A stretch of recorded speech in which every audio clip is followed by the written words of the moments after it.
You know how some carriers give you so little for your older busted phone you just end up living with it? I don't think so. Verizon lets you trade in your broken phone for a shiny new one. You break it, we upgrade it. You dunk it, doggy bone it. Slam it, wham it, strawberry jam it. We upgrade it. Get a 5G phone on us with select plans. Every customer, current, new, or business. Because everyone deserves better. And with plans starting at just $35, better costs less than you think. Today is Thursday, December 30th, 2021, coming up on Roland Martin Unfiltered on the Black Star Network, our last show of 2021. We'll talk with Reverend Dr. William J. Barber with the Poor People's Campaign about the continuing fight for the Build Back Better plan, as well as for voting rights in this country. Also, continue focus on the case of Kendrick Johnson, the young black man found dead, rolled up in a mat in Florida. There's still lots of questions with regarding to his case. Also, on the show, we'll talk about one of the Minnesota jurors who was involved in the conviction of Kim Potter. Talks about the deliberations and what they were like. Plus, we'll go over some of the top stories in 2021. Folks, it's time to bring the funk on Roland Martin Unfiltered on the Black Star Network. Let's go. He's got it. Whatever the biz, he's on it. Whatever it is, he's got the scoop, the fact, the find. And when it breaks, he's right on time and it's rolling. Best believe he's knowing. Putting it down from sports to news to politics. With entertainment just for kicks, he's rolling. It's on go, y'all. It's Roland Martin, yeah. Rolling with Roland now.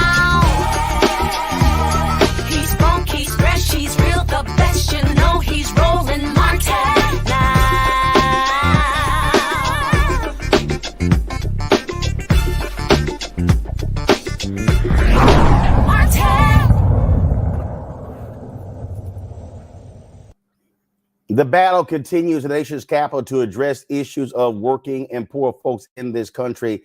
And one of the leading voices on that is Reverend Dr. William J. Barber, the Poor People's Campaign.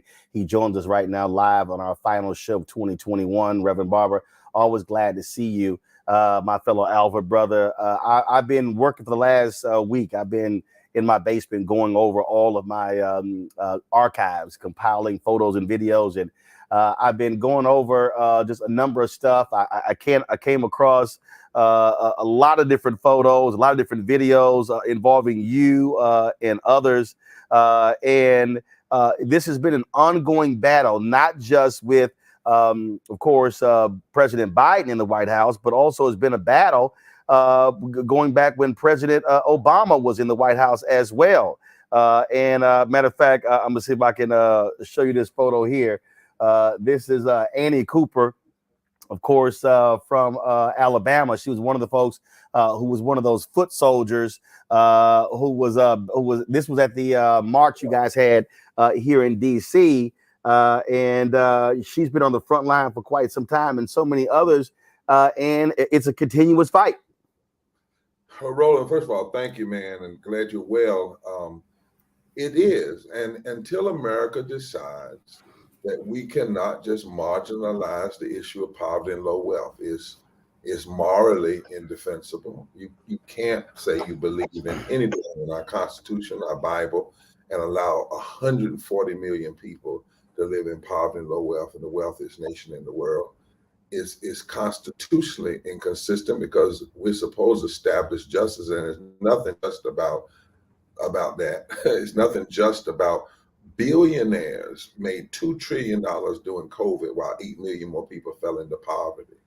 There's nothing just about that. And then lastly, it's economically insane, man. It's a drag on the economy. You know, when you refuse to pass something as simple as a $15 minimum wage as a living wage, you hurt the whole gross domestic product of this country.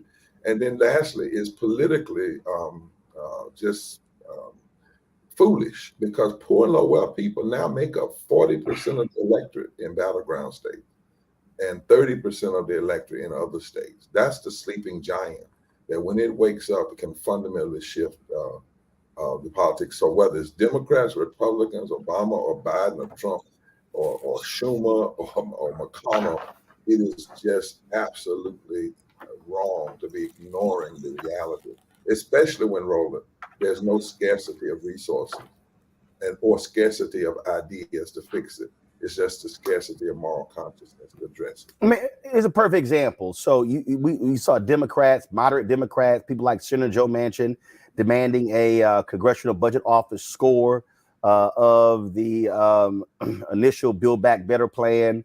And they kept talking about the impact it's going to have on the federal deficit and how it's gone.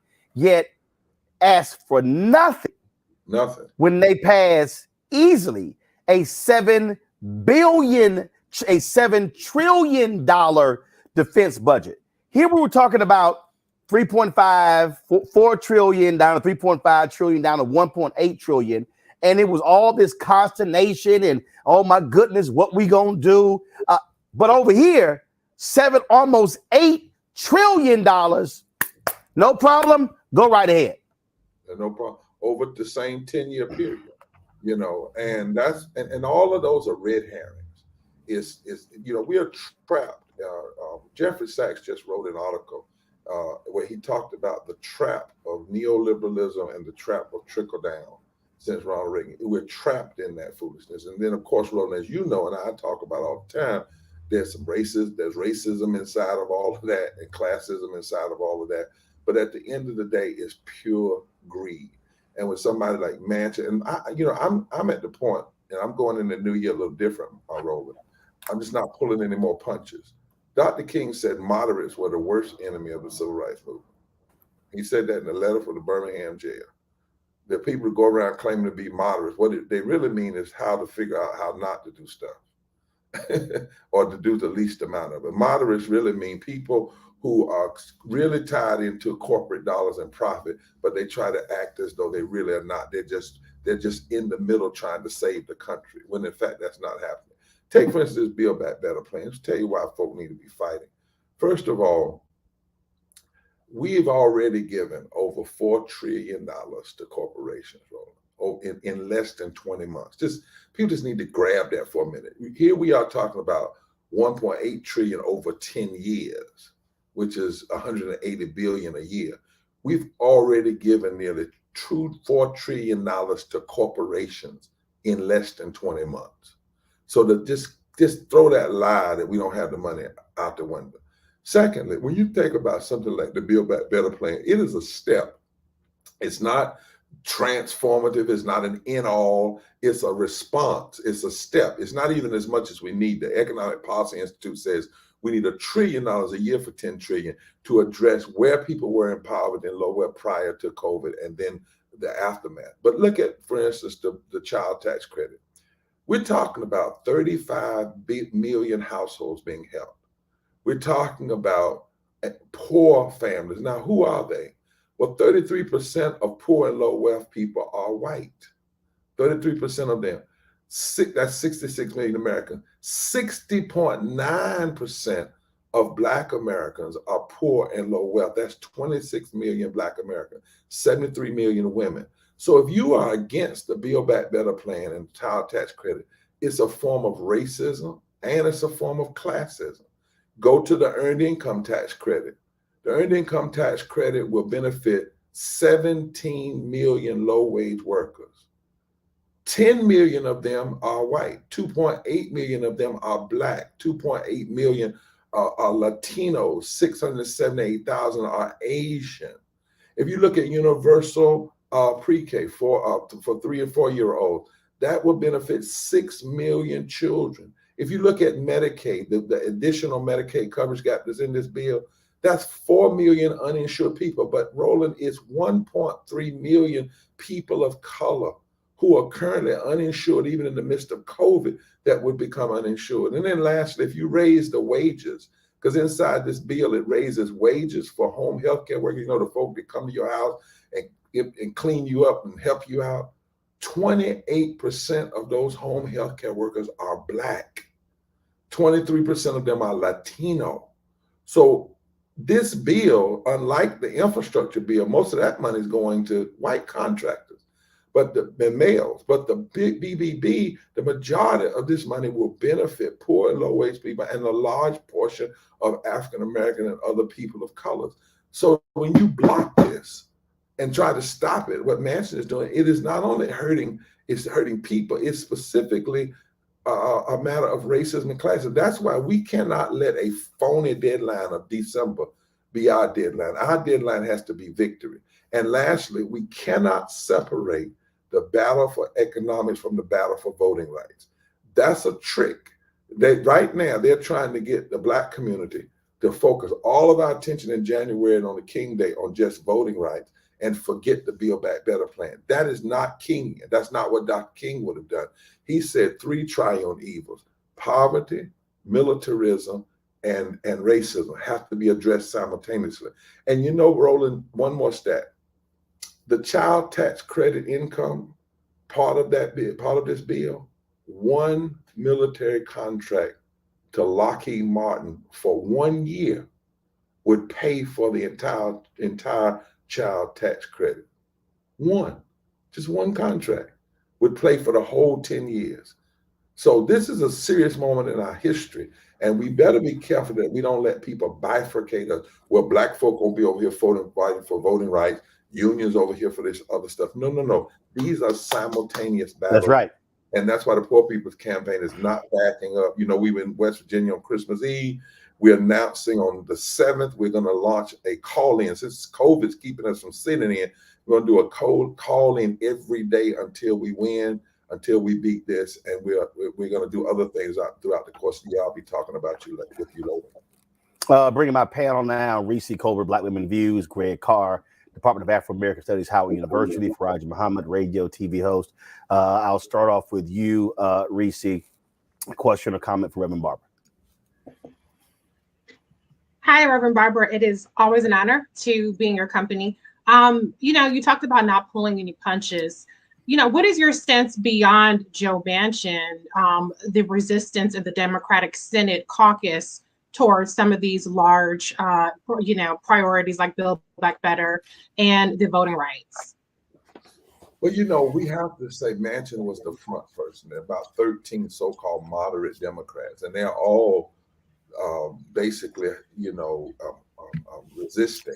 We knew we had a big problem when the American Rescue Act was being pushed through, and Manchin and Sinema and some of these other moderates voted to take the $15 living wage out of the bill. Now, people didn't call that racism, but if you look closer, that would have impacted 32 million Americans, and over 40% of Black people would have been raised out of poverty and low wealth with just one vote, one bill. And a Black vice president, a female, would have passed the deciding vote. So one of the things we've got to do is attack the whole system. We've got to challenge the moderates. We have to challenge Sinema and Manchin. So one of the things we're doing, based on what we have seen this year in the inability of this Congress to act, inability of Democrats, even with the majority, and the way in which some of our people, I think, are making, we think, strategic mistakes, we're calling for a mass Poor People's Low Wage Workers Assembly and Moral March on Washington on June 18, 2020. We're going to begin and not just as an event, not just as a day, but as a declaration. And on that day, June 18, 2022. June 18, 2022. That's right. I'm sorry. And on that day, we're going to put in front of America her own self. This is not going to be a place for people to speak on behalf of people. But we're going to bring Kansas farmers and Black low-wage workers together, people from Appalachia and from the Delta, with economists, with religious leaders. And we're laying out an agenda. It's not just to be mad. It's declaring a third Reconstruction agenda is needed. We're going to say what that agenda is. But watch this. It's going to be a march on Washington to nationalize states, and then from Washington to the polls, because we're going to organize, and we are organizing, a significant number of this poor and low wealth people. We've done some data and found out that in most battleground states, it would take less than 22% of poor and low wealth voters who are already registered, who didn't vote in the last election, to change the outcomes of elections in that state. Most of them don't vote because they never hear Democrats or Republicans talking about poverty and low wealth. What we're doing is saying you got to start voting for yourself. You have to start exercising your power. So we're trying to wake up this sleeping giant and shift the moral narrative in this country and build political power. Otherwise, the moderates are going to continue to do what they do, which is always move more in terms of gradualism than fundamental change. Faraji. Good evening, William. Good evening, Reverend Barber. This is always a pleasure to talk to you, sir. First and foremost, I truly appreciate the work that you continue to do on behalf of the poor and the voiceless. But my big question is, Brother Reverend, is that we know that there is a political will, but something that you always speak about is having the moral will. We know that a lot of these politicians, they have the resources. They can do, like you were saying, you're putting out this, you're painting a beautiful picture in terms of what can change if they just decide to do the right thing. And that's the moral will. How do we get these politicians, these lawmakers, to have the moral will to move forward on such a powerful piece of legislation like this Build Back Better a bill here? Well, I think one thing, we have to call it a step. We've resisted calling it over. I think Democrats overplay stuff too much. They think this is the most transformative. This is the most money since the Great Depression. Well, that's actually not a good thing to say. If $1.8 trillion is the most that we've spent since the Great Depression, considering the problems that exist in this country, but it's a step, right? So one of the things we're doing in the Poor People's Campaign, we have 47 coordinating committees now, and we are committed not just to marching and sending letters, but we're committed to nonviolent civil disobedience if necessary. We're committed to, we're organized with religious leaders and advocates in all these states. And so when I say that we're mobilizing towards June 18th, that doesn't mean we're just organizing for a gathering. You know, we're organizing that. I won't say right now everything is going to happen leading up to that and everything's going to happen that week, but I will tell you that you only create moral will by creating moral tension. And that, I mean, just and anybody that tells you, I don't care if they're a black leader, I don't care if they run a civil rights organization, if they call activism in the street mere performance, if they call people putting their bodies on the line mere performance and suggest that they can do everything in the back room, through that they don't know history, they don't know how to do, they're not honest about political power, and it just doesn't make any sense. So we intend to create moral tension in this year coming. We intend to put people together who you normally don't think would be together. You know, if it wasn't for COVID, we had to be smart. We launched Moral Mondays nationally in Washington, D.C., and had the largest number of people ever arrested in D.C. at one time happen this past summer. Now, it was somewhat hindered, you know, because of COVID restrictions. But I'm telling you, the people that I talk to, whether they're Latinos, whether they're Deep South or not, they are tired, sick and tired, not the kind of tired that wants to quit. But what this Congress has not done has only emboldened their sense of a need of agitation and moral tension. You never get any transformation. That's why you will constantly hear me say, the movement we're building includes all people. And the people who are leading it, who are at the front, I'm a servant of the movement. I'm not the leader of the movement. I'm a servant of the movement. Because the real leaders are the people who have to live in this craziness every day, who feel the brunt of these bad policies every day.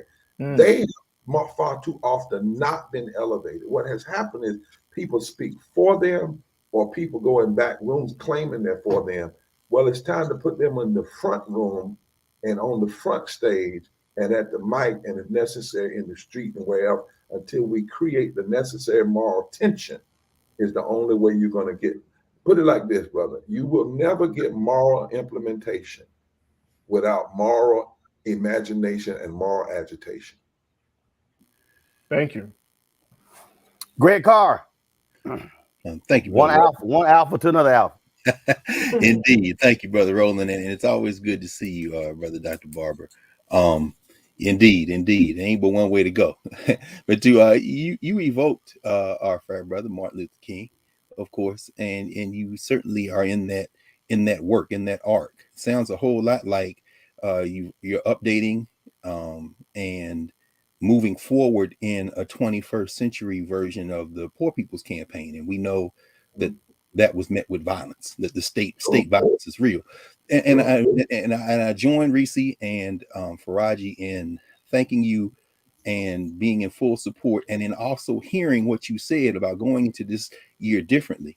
It seems to me that many people in this country treat this country as a means to an end. And I guess my question to you is whether or not we have to do the same thing, particularly given that all the high rhetoric of America and we're better than this, nothing in the historical record supports any of that. And what you're talking about as a moral standard sounds a lot like Martin Luther King. On July 18th, before, as you say, what y'all launched earlier when COVID intervened with the campaign here in DC, could you help us by maybe helping people understand what is at stake if, in fact, this strategy of hitting the ballot boxes, increasing the electorate, bringing people in, if that strategy does not succeed, what's next for this settler state that has never been a nation, in fact, and has never really had a moral standard that they lived up to? What will be next in this country if this doesn't succeed?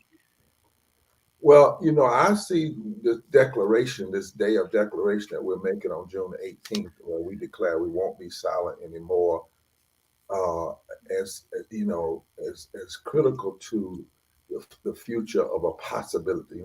America has possibility, and it's often destroyed its own possibility. Dr. King talked about we have an anemia of deeds, the high blood pressure of creed. And, but you can also go back to Frederick Douglass after the Dred Scott decision. And we use a lot of our modeling too from the first Reconstruction movement, as well as the Civil Rights movement. Frederick Douglass, after the Dred Scott decision, called it a monstrous decision. And he said, but every attempt to ally the abolition movement has only served to intensify and embolden our agitation. And when they passed the Dred Scott decision, Frederick Douglass said something I think about a lot. He said, could this be a necessary link in the chain of events to the downfall of the entire system of slavery? And I think we are at an either or moment. Either this country is going to respond to nonviolent moral tension, massive turnout at the polls of people who are impacted, moral outcry, and shift, and move a little bit further toward the goal, because the goals are so lofty. Or we're going to have a major implosion. We're already in the middle of one. You look at all of the people that walked off their jobs in the middle of COVID, workers.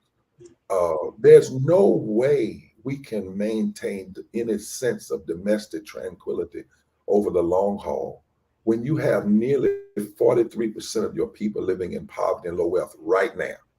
And I think that's what I love about Roland. He's telling it, because a lot of the media don't want to talk about this.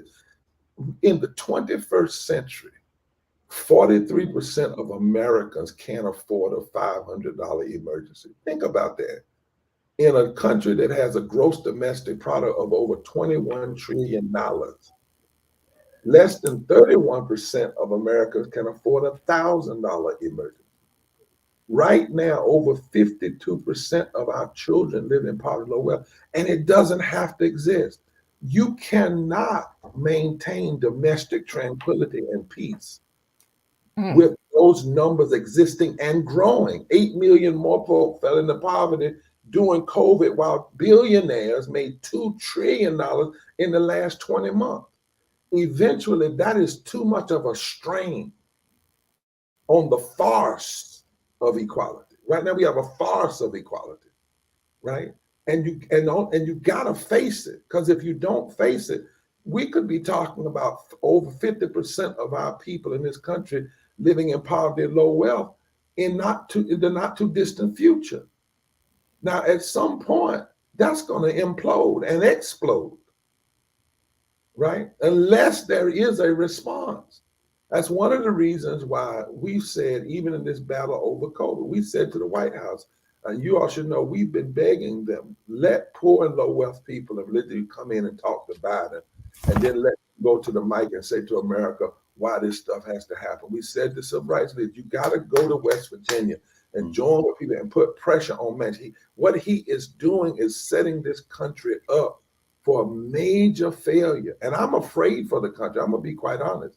Yes, when you look at the level of systemic racism, systemic poverty, ecological devastation, the denial of health care, and this war economy, you just heard Roland say we can commit $7 trillion to war, $700 billion a year, and we can't contribute $1.8 billion to help people come up.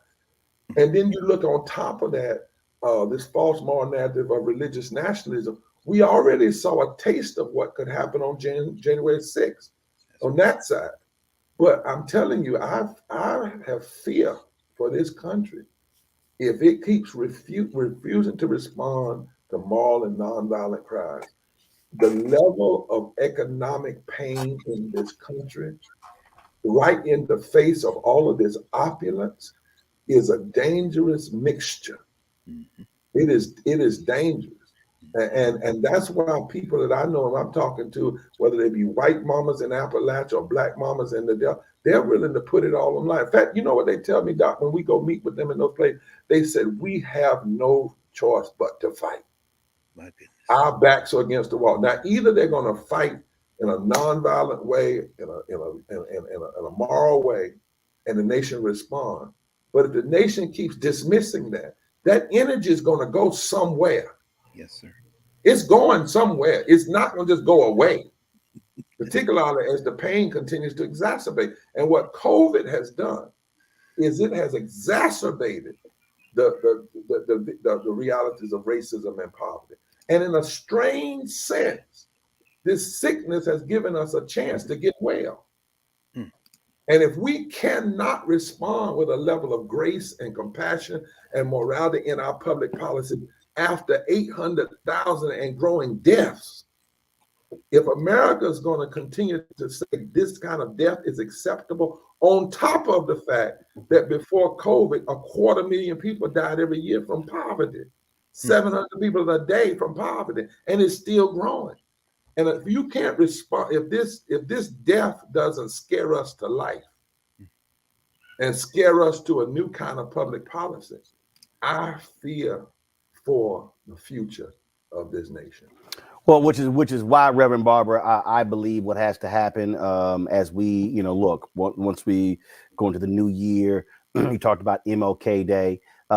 Anybody, any Democrat, any Republican who tries to send out an MLK quote or some crap like that need to be eviscerated. I would say to any of these civil rights organizations who are being quiet, talking in closed rooms, but not out publicly, should be called out as well, because King was not quiet.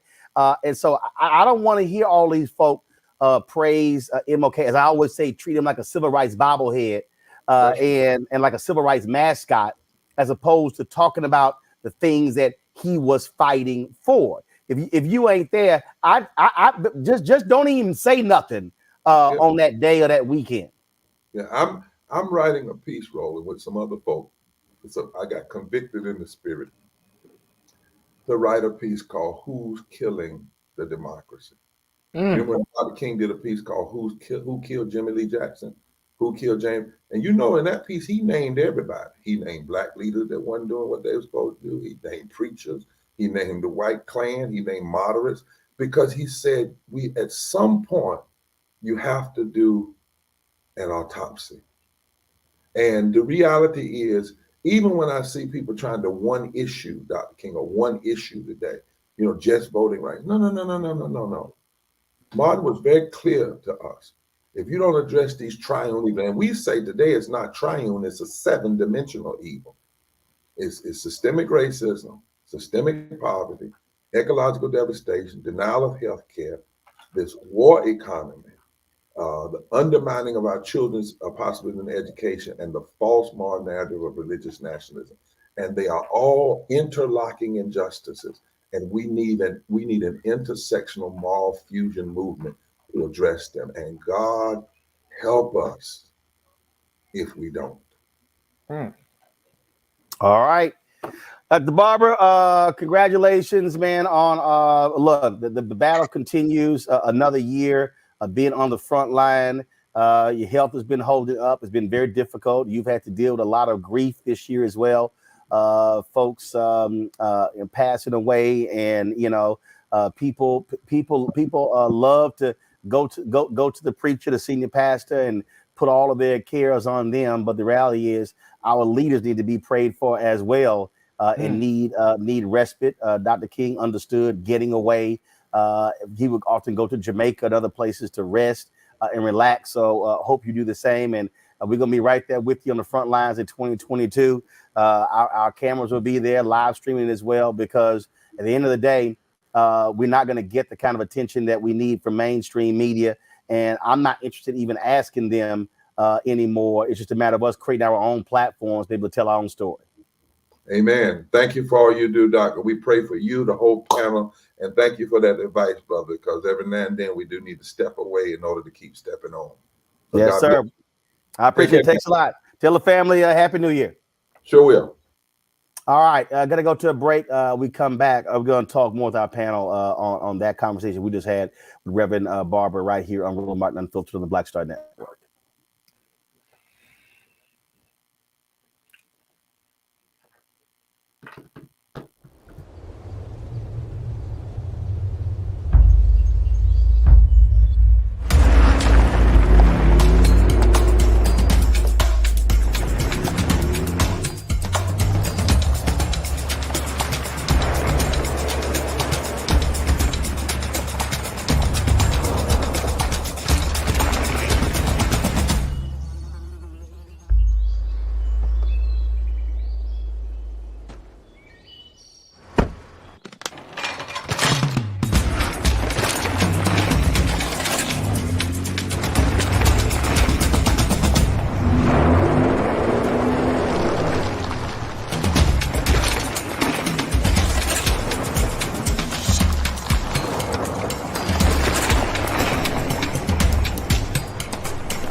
It's time to be smart.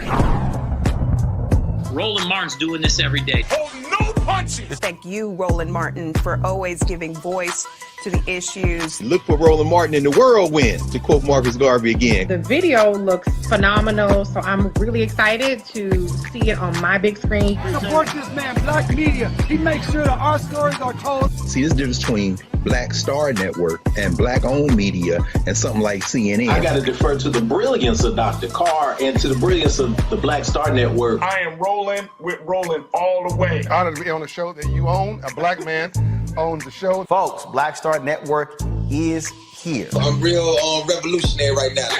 Roland was amazing on that. Stay black. I love y'all. I can't commend you enough about this platform that you've created for us to be able to share who we are, what we're doing in the world, and the impact that we're having. Let's be smart. Bring your eyeballs home. You can't be Black-owned media and be scared. You dig?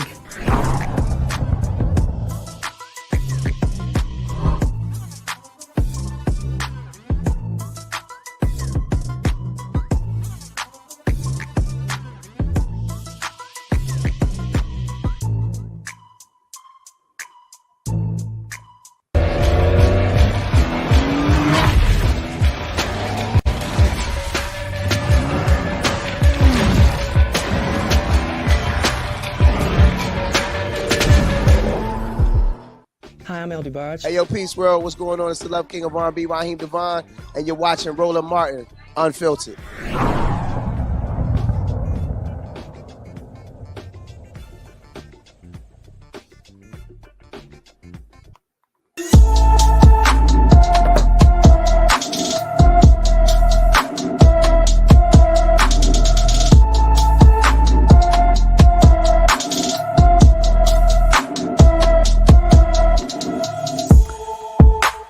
Folks, 14-year-old Niall Foggy was last seen December 18th in Philadelphia, Pennsylvania. Niall is 5 feet 5 inches tall, 110 pounds, with brown hair and brown eyes.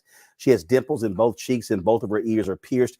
If you have any information, call the Philadelphia Police Department at 215-418-0265, 215-418-0265. All right, I want to bring my panel back in here. The conversation that we just had, I think, really is an important one, and I want to start, Reese, where Dr. Barber talked about how we can't separate the economics from voting, and it's always interesting to me when I listen to people and they want to talk about public policy. I was just on the fan base app in the chat room, and some folks were talking about, how, we just give our vote to the Democrats as if Black people don't think we actually do.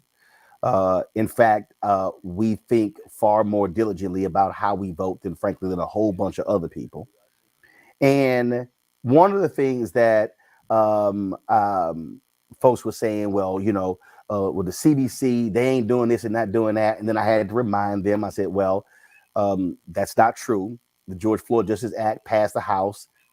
CDC led that. The For the People Act, the John Lewis Act. I mean, I went on and on and on. And so we're very good at criticizing our institutions, saying they ain't doing this and not doing that, when in fact they are doing stuff. And what you see, what Reverend Barber is talking about here, is you cannot talk about voting rights and ignore the economic reality of what those votes mean. I go back to Maynard Jackson. When he became mayor of the city of Atlanta, Black people were getting 0.0012% of all city contracts. And he came in and said, this is going to change. His grandfather taught him the 3 B's, the ballot, the book, and the buck. And so he understood how political power can drive economic power. And those two things went together. And so when they were about to redo the Atlanta airport, he said point blank, tumbleweeds will be rolling down this runway before I allow it to be reconstructed without significant Black participation.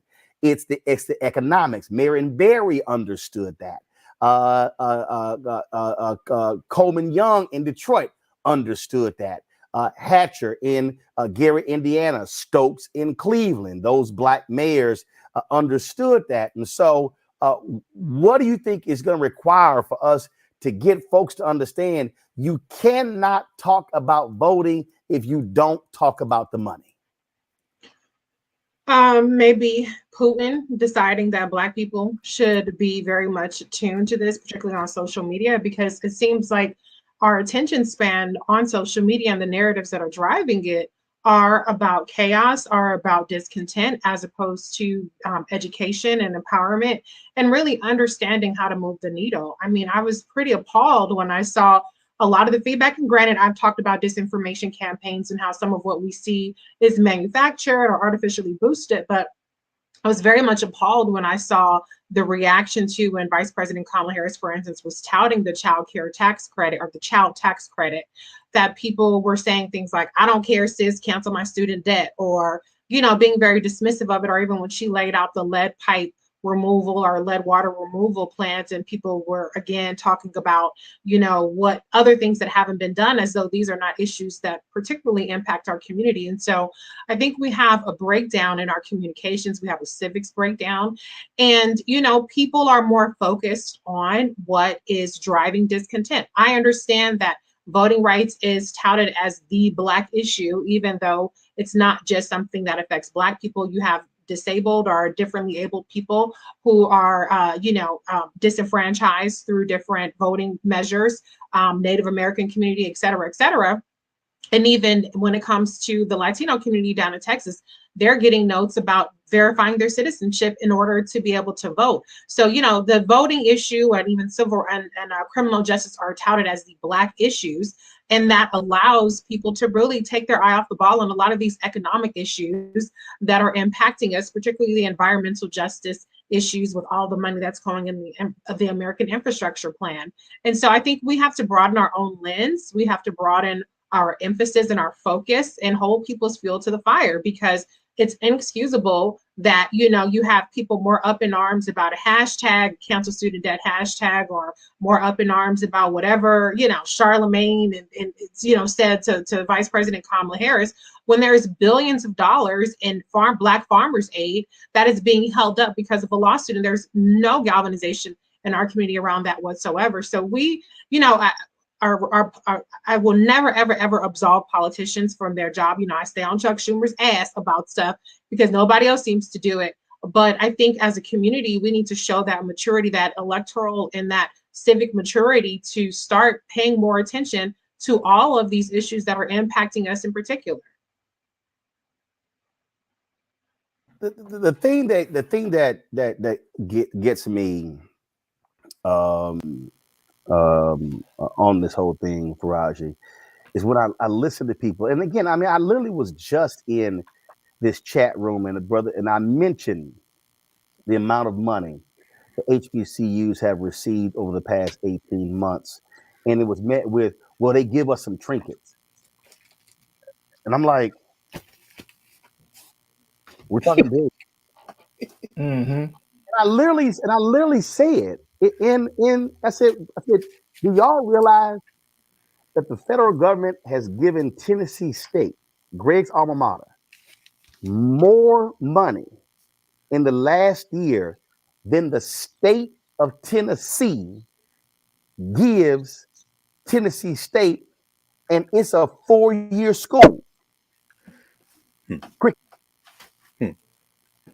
I said, on average, these HBCUs have received $25,000 per pupil. What Reese just said about child tax credit. Yeah, okay. Well, PPP. Well, damn. Please, please show me then. Like, well, what's worthy then? I mean, and again, I'm all about holding folks accountable, but I cannot dismiss what actually happened in 2021 when there was a complaint about the lack of Black businesses getting PPP loans. They literally created a special period for Black-owned businesses, partnered with the National Bankers Association, the Black-owned banks. We had them right here on the show. I hear, well, and I'm like, well, damn. And so it's not a question of, well, you must show your gratitude. No, it's called being honest about what has actually happened. All these pseudo so-called, Black power folk who love trashing this show, not one time have I seen them call John Boyd. To Reese's point, he's been on here multiple times. So it's amazing how pro-Black a lot of folk are, but they ain't saying. Then I had somebody say, well, that's a drop in the bucket for the Black farmers. Well, damn.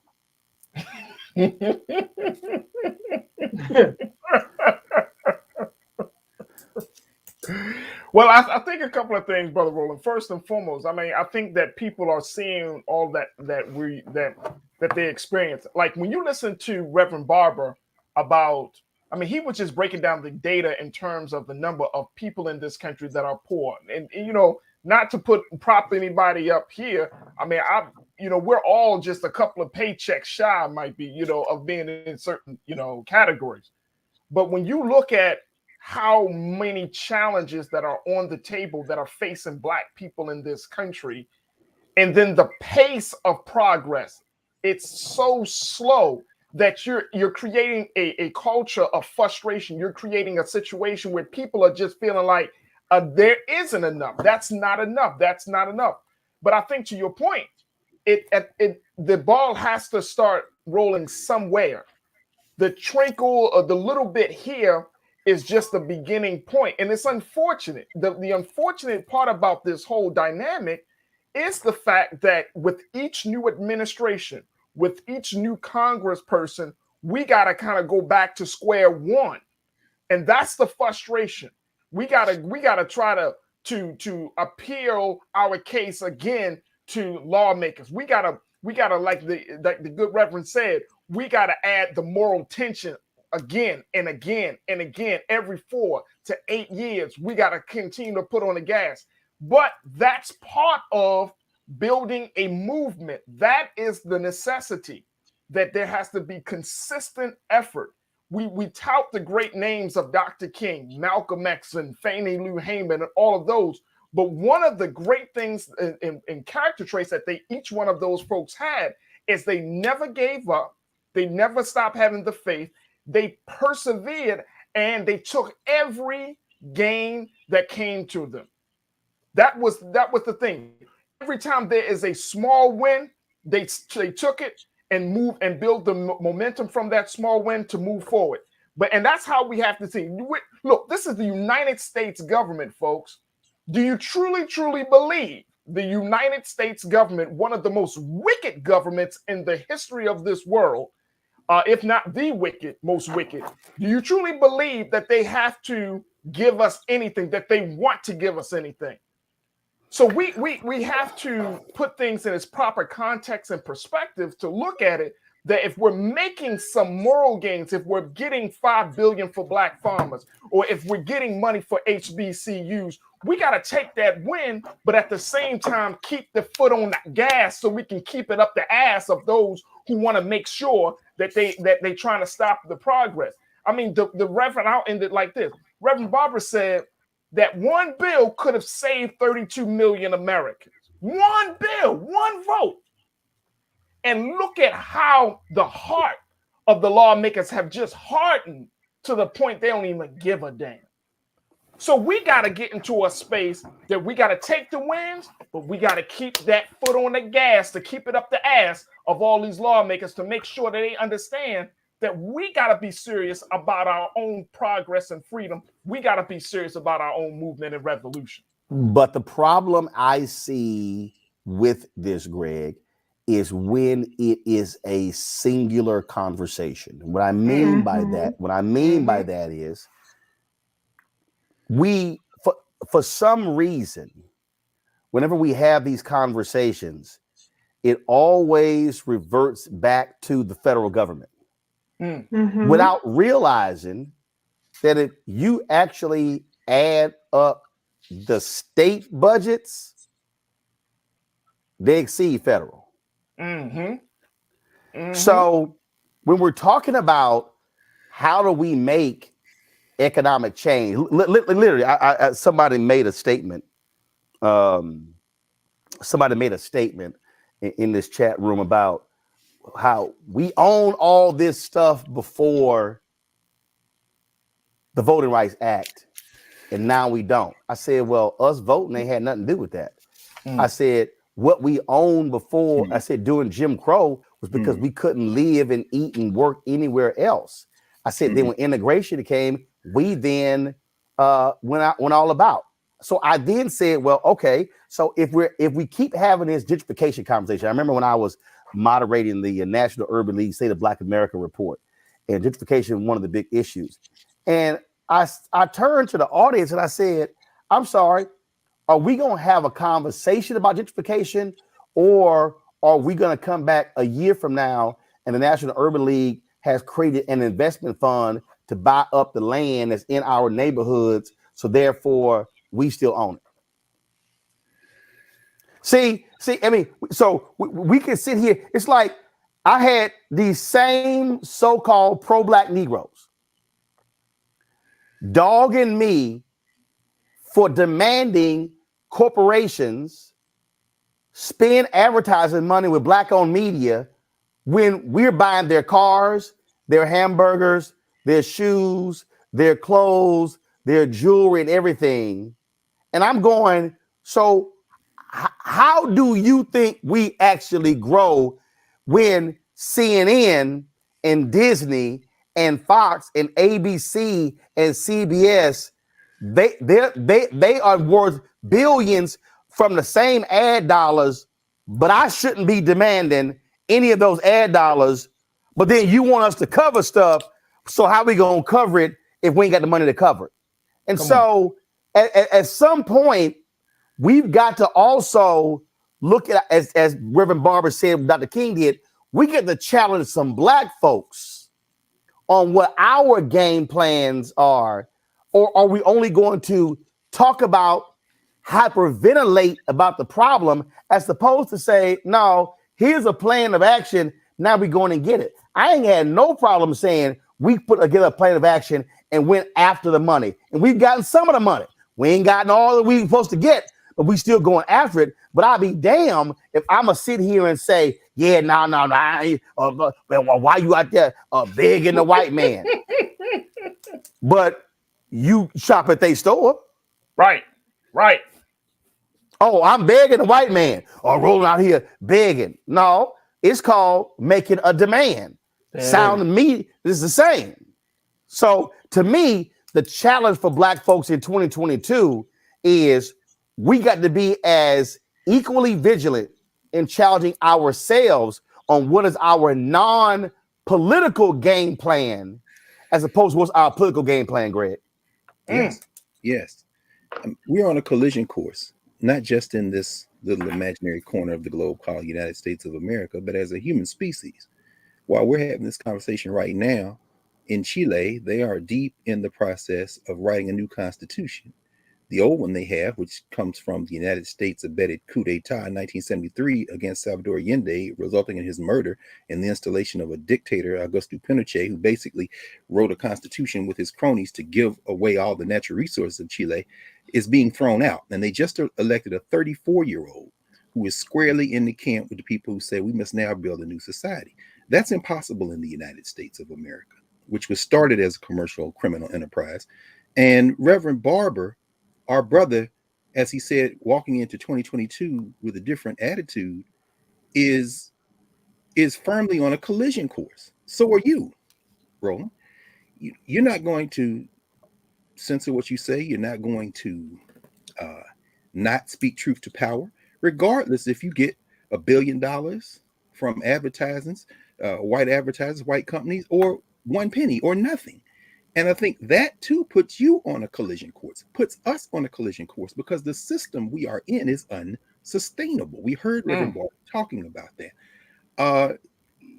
one of the most difficult things we have to face in this moment, of course, is, and Reese keeps bringing this up in terms of the disinformation dimension of it, is the saturation of media. There is so much to watch that people tend to watch nothing. There was a recent poll in the UK which asked the population there, who do you trust for COVID advice? The number one category was friends and family. Because in a not doctors, not why? Because when there is white noise everywhere all the time, you tend to go to the thing that you can feel like you can rely on the most, and that is a very local conversation. Now, the problem, of course, with that is that there are no local conversations in a modern world system, because there are people who are monitoring the whole thing at one time. This young guy was elected president of Chile, and the markets immediately attacked him. And you see the Chilean stock market begin to dip. Why? Because the market has other interests than the people. This is why there's a collision course. And so they're going to try to force that Chilean government right by pulling out investments. Last year, corporate entities made $12.1 trillion. $12.1 trillion last year. Clubhouse, which was the hottest thing in the world a few months ago and now couldn't sell water in the desert, doesn't need to make money. Why? Because they have been funded by the billions for people who understand they have different interests than building community. Last year, these special, and I know you know this better now, these special purchase acquisition entities, what they call blank check corporations, they raised $152 billion last year. Companies that went public and private. No, don't run past that. Blank check companies that raise billions of dollars, yes, sir, with no business plan. Then after they raise the billions, then they go out and then identify what they're going to buy. Then they buy it. Like y'all, like no. Let me say this again. No business plan. Just some white guys going, hey, let's create a SPAC. And then they go, sure, here's $10 billion. And now this publicly traded company is created, this SPAC is created. And then they go, hey, we want to come buy y'all. And then all of a sudden, boom, publicly traded company. Y'all, don't even think for a second I could go get $10,000 without a detailed business plan. Right. Right. Meanwhile, yes, right. Go ahead, bro. No, go ahead. No, I was gonna say, meanwhile, they just gave Donald Trump's new media company billions. I mean, he wrote him a blank check. And because of the way it's set up, we don't actually know who's funding it. Exactly. We don't know who's putting the money in. And in fact, I saw one report today where while Donald Trump was running around talking about China, there are Chinese investors in the company. But see, you can't tell these MAGA folks nothing. But see, that's how stuck on stupid they are. The thing here for me, and Greg, it trips me out. I had these folks, man, you ain't down for black people in economics. And I go, really?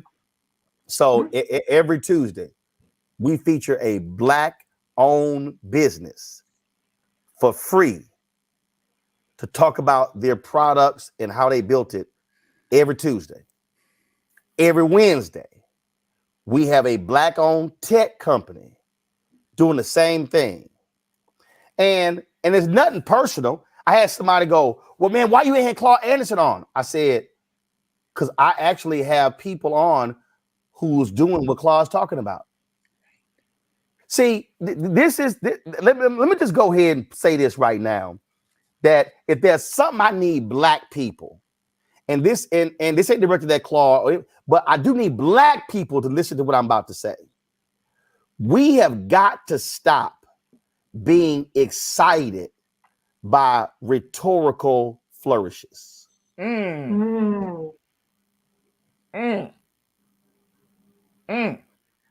Listen to me clearly. We love to listen to people talk about what we should be doing. Come on, facts. As opposed to listen to people who are doing what others are talking about. And the only reason I'm using Claude Anderson as an example is I've met Claude before. I like Claude. But I'm actually doing what Claude talks about. One of the things Claude Anderson talks about is to build a Black community, you need a media apparatus. We built it. He says you use your media apparatus to then tell the stories of other Black people. Boom, that's what we do. Mm-hmm. So when people go, man, you need to have them on, I'm having the very people on who he talks about. See, that's the thing people understand. See, what y'all got to do is go to the Breakfast Club and look at the views. And look, they'll have this person, that person, 1 million, 2 million. Rhetorical flourishes. We love people who can turn phrases. Man, they were dropping that knowledge. They would drop. Okay. What are we going to do with it?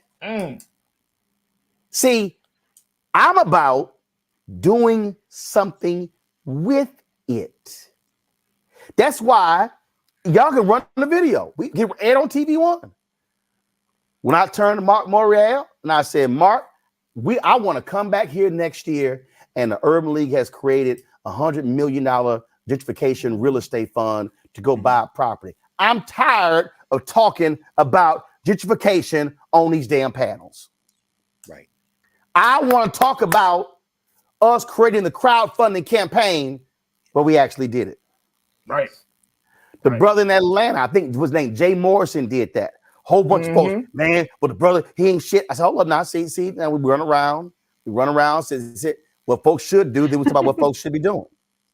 Last night, we had my brother Isaac Hayes III on. When he came on the show, they had raised $150,000 via their crowd fund in the first 24 hours. This morning he posted, they've already hit 300,000 on their way to raising 2.5 million. Y'all, if we gonna do something in 2022, it's time, and Greg wanted to speak to this, where we stop flapping gums, where we stop rewarding people who talk a good game, and then we start saying, no, what are we doing? How did we grow? How do we get bigger? How do we expand? I am tired of, I am 53, turned 53 in November. I'm not interested in the woe is me conversations. This is about how do we achieve progress, and that means on the city, county, school board, state, federal level, private business, corporations, you name it. What's not going to happen on this show, and I'm gonna tell you, I had somebody tell me, man, why don't you have this brother? I said, you want me to put somebody on who all he does is trash me on YouTube and won't even show his face? And I'm sorry, what expertise does he bring to the table? You want me to bring somebody on who all they do is talk in front of a wall? They got a bad lace front, and all they do is talk about other Black people, and they don't have anybody of consequence on their show. So y'all want me to put them on my show? This is what I said. All them people can go talk on YouTube by themselves. They can go on IG Live, Facebook Live. They can go on all the lives they want to. But what I'm not going to do is put on mess to create mess. When all we have in the Black community is a whole bunch of mess. Ain't interested. That's why y'all ain't gonna see now. Look, now Reese love them housewives shows. That's fine. I don't care. I'm good. I know. I see your tweets, but y'all need to know you ain't gonna never ever see a housewife on this show. And if they come on this show, they not gonna be talking about none of them housewives. Because I'm sorry, I got finite time and I have limited time for mess. That has to be our focus in 2022, Greg. Moving forward progress, and not just talking about what we should be doing, but talking about what we are doing. Go ahead before I go to break. Absolutely. Well, quickly, I mean, here we are on the 5th night of Kwanzaa. Nia means purpose. And that purpose speaks to working together as a community to advance. Unfortunately, there is no definition of Black community. You framed it perfectly, Roland. Up until the end of American apartheid, we were forced together. But after the end of legal apartheid, what you see is, and you've seen it happen in South Africa since the end of apartheid there in the 1990s, you've seen in that community what happens in all communities in a capitalist society. The Black elite begin to distance themselves. So there is no we, so to speak. The same people, and I'm not talking about Black people, the same people who are funding Clubhouse so they can lose money for years and it never matters, who can inject in chaos, the same people who are doing these shadow investments and just going out giving people money are the same people who paid your mansion. They're the same people who don't want the White House records released. They're the same people who have Ron DeSantis in witness protection right now as people are dying in Florida. They have an interest beyond that. We have to start treating this country the same way everybody else treats it in that category, as a means to an end. And so the political, what you're doing here is not being done anywhere. You have people who represent the full range of opinion, idea, and work in Black communities globally. That is a fool's errand in some ways, because what you imagine, like what the rest of us try to imagine, is that Black community means something. But in fact, the material reality is that it does not in a capitalist society. People will often pursue their class interests. Now, how does that relate to what Reverend Barber was talking about very quickly, because I know we're going to break? The simple fact of the matter is that Andrew Young in Atlanta and Maynard Jackson in Atlanta were not Marion Barry in Washington, D.C. They came out of different traditions, although closer Young to Barry. But Marion Barry's commitment was to grassroots empowerment, and he used collective political office to that end. Andrew Young's commitment and Maynard Jackson's commitment were no less different, but their concept of getting there was different, which is why Martin Luther King, shortly before he died, when Andrew Young began to engage in a critical examination of King's philosophy, said, "No, Andy, I don't want to hear from you tonight. You're a capitalist." So Reverend Barber represents, when he says this moral tension is going to emerge, the crisis in this country is a material crisis. And the reason Black people look to the federal government is because in the annals of this country's memory, the federal government has often been the in loco parentis, or the heavy to weigh in with the interests of Black people, when basically the first Reconstruction was the North allowing the South to have home rule as a condition for keeping the country together. The second Reconstruction was Black people trying to violate that principle. And what did we get for the last 50 years? A violent pushback. If we keep this up, it's going to be some violence from the state. And Merrick Garland ain't going to do a damn thing about it. Finally, here we are on the verge of what Reverend Barber might call a third Reconstruction. But that will only take place if we understand that if the Urban League bought up $1 billion worth of property, and it displaced people who don't own homes because the property value went out or drove them out of their own communities, then the Urban League will be part of the problem. This is a moral crisis. And what you're trying to do, and what you are doing with Black Star Network, is trying to bring everybody to the table to have a very serious conversation about which way forward. And until we have that conversation, we can't just use the color of somebody's skin as a proxy for group advancement, because some of them Negroes are our enemies. And with that, we go to break. We come back. We'll talk with the parents of Kendrick Johnson, who are still seeking justice for the death of their son in Georgia. You're watching Roland Martin Unfiltered on the Black Star Network.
Our age have lost the ability to focus the discipline on the art of organizing? The challenges, there's so many of them and they're complex, and we need to be moving to address them.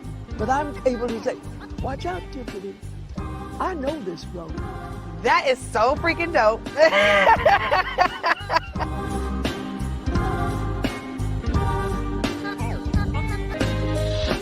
I can't tell Roland nothing because Roland got game. Roland is one of the best lefties I've ever seen in my entire life. So Roland kicked my ass the last 3 times I played, so I really have nothing to say to Roland. Fashion advice is different. You ain't got to wear black and gold every damn place, okay? Ooh, I'm an alpha, yay. All right, you're 58 years old. It's over. What's up? I'm Lance Gross, and you're watching Roland Martin Unfiltered.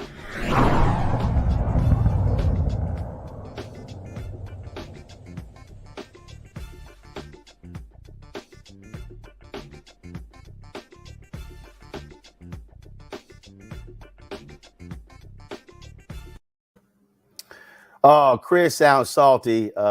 He's not an alpha. It's all good. It's all good. And yes, rocking the black and old gold does not end when you leave college. It's a lifelong commitment. All right, folks. A story that we told you about, God, 8 years ago continues. And that is Kendrick Johnson was 17 years old when his body was found rolled up in a mat in a Georgia high school gymnasium. To this day, no one has been charged in his death. Many believe there was a cover-up. There's a documentary out that is called Finding Kendrick Johnson, and here's a sneak peek at that documentary. I can't do this. I cannot do this. Round 911, where's your emergency? Yes, I'm calling. My son had come home from school. Kendrick Johnson. You know, she said, have you heard from Kendrick? 12 o'clock, I knew he was dead. The body had been moved. The scene, in my opinion, had been compromised. When they said he climbed inside the mat to get the shoes, I already knew that was a lie. We opened the body in this particular case, and the organs were not there. Paper had been stuffed into the cavity to fill it up. Body parts are missing, evidence is missing. And we tested it, and it was blood. Now, we did DNA testing, and it was not the blood of Kendrick Johnson. If it wasn't Kendrick blood, who blood was it? The parents hired their own medical examiner who said this was a killing. An FBI agent's home was raided last month in connection with the investigation into the death of a Valdosta teenager. Supporters for Kendrick's family are calling for a Department of Justice investigation. What do you want? Justice! The Johnsons and their supporters now hope the FBI will get an answer to what happened to Kendrick Johnson. All along, we know it was bullshit. We know it was bullshit. If KJ had been white, we wouldn't have had to make this film.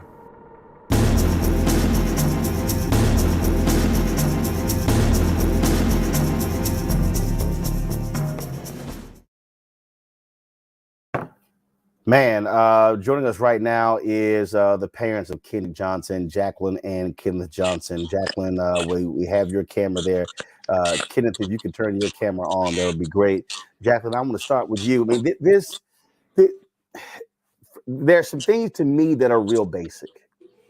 And I remember when this story first happened, and they said his shoe was inside of a mat. And they talked about how heavy the mat was. Well, the first thing that I said from a common sense standpoint, if my shoe is at the bottom of a mat, all I got to do is tip the mat over and slide my shoe out. The logic of climbing down a mat to get my shoe just makes no sense whatsoever.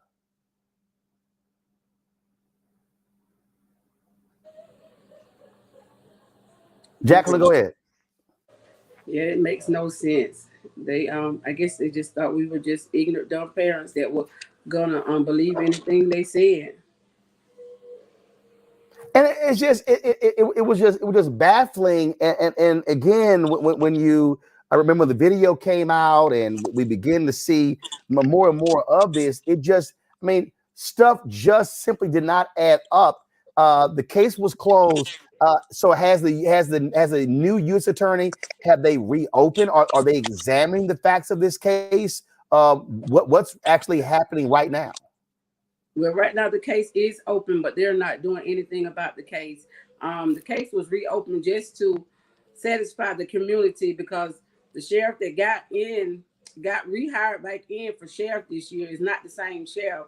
And he promised the community that if he got rehired, that he would reopen the case. And so that's just what he has done, reopen the case, but he has not done nothing about it. It is just, there's just so many questions about this. And I assume doing this documentary is important to continue to keep this story fresh in the public's eye. Yes. To keep spreading awareness and let the people know that what happened is just what we said from day one. We'll pull my panel here, Greg, Reese, and Faraji. Any questions y'all have for Jacqueline Johnson? Faraji, I'll start with you. Ms. Johnson, again, our hearts and prayers and condolences go out to your family, especially at this time. I remember hearing about this case 8 years ago, and I was thinking to myself when Brother Roland was talking about it, I say, my gosh, it's been that long and we haven't really came to any reasonable explanation of this. Not only would I agree with Brother Roland on the Matt issue, but to find that his organs had been removed and all of this. I mean, wouldn't that, what has been told to you and to your family about that situation? How did it get from him climbing to get his shoes from an unrolled mat to his body being stuffed with papers and organs removed? Like, what was the lie? Or what has been the unexplained reason as to why that has happened? What has been said about that, Ms. Johnson? First, about the shoe, we know that was a lie. Then when we found out, we didn't find out until the organs was missing, until we had our own pathologist to do an autopsy on KJ. That's the way we found out about the organs. But everybody is trying to say that the GBI got them, the funeral home got them, or it's between the transport.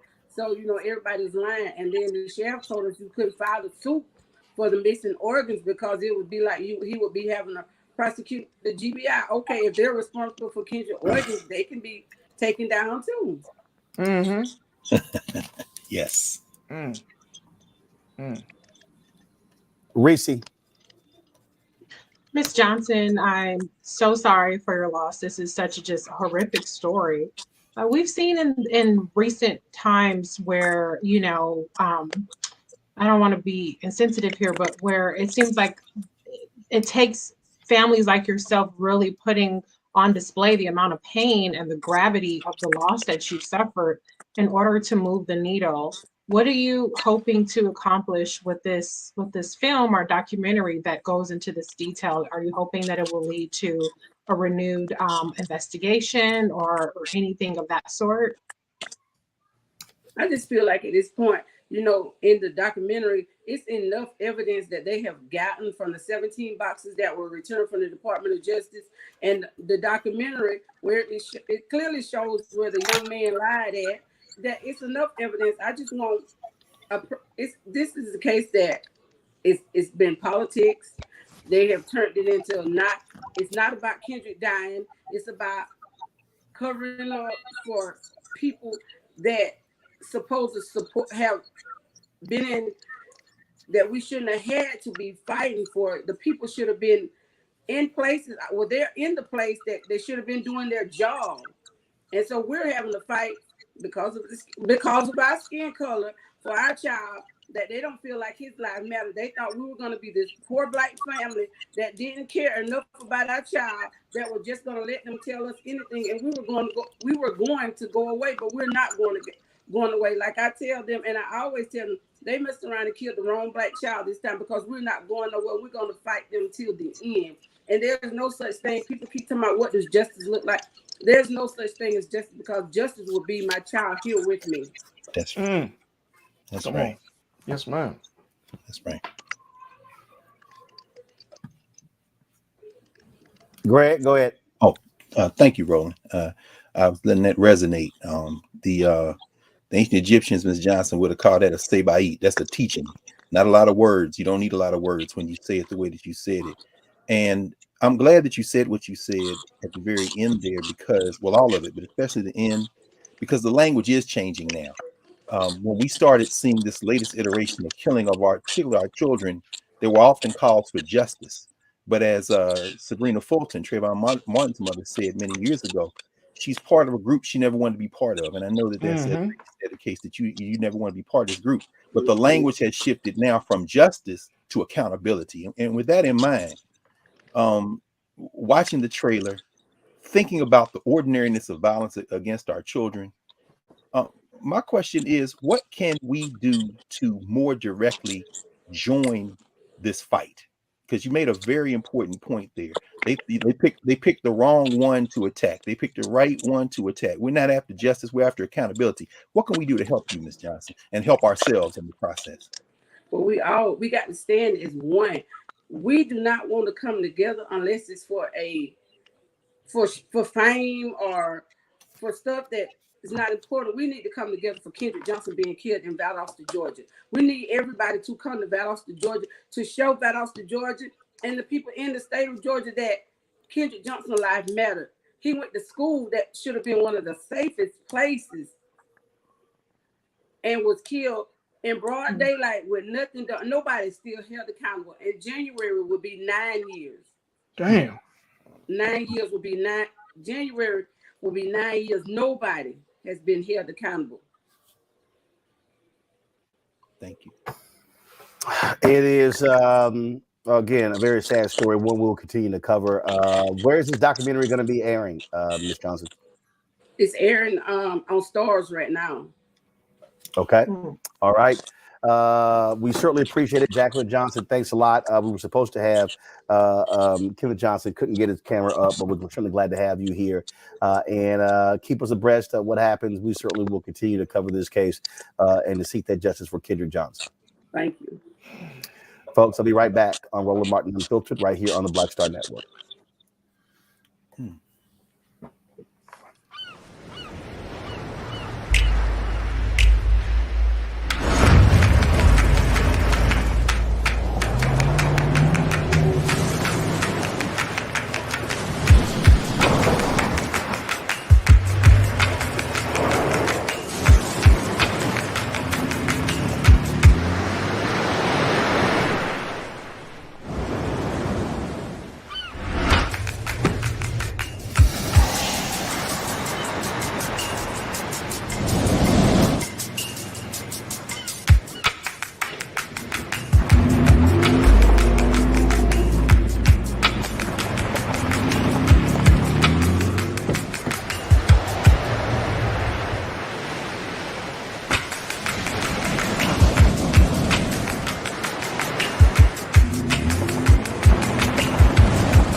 Hey, I'm Arnaz Jake.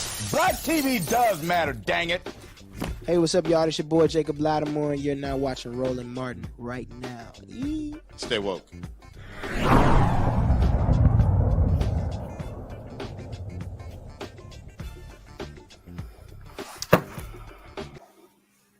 All right, folks, a weird story out of Alabama where Judge Alabama Randy Jinks lost his job for racist and sexist remarks online and to staffers.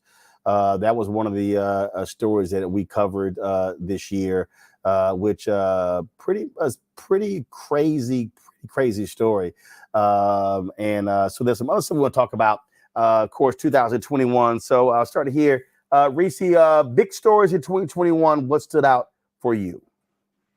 Obviously, Vice President Kamala Harris becoming the first. I don't know how I could have guessed that was going to be first. I mean, I don't know what I was thinking.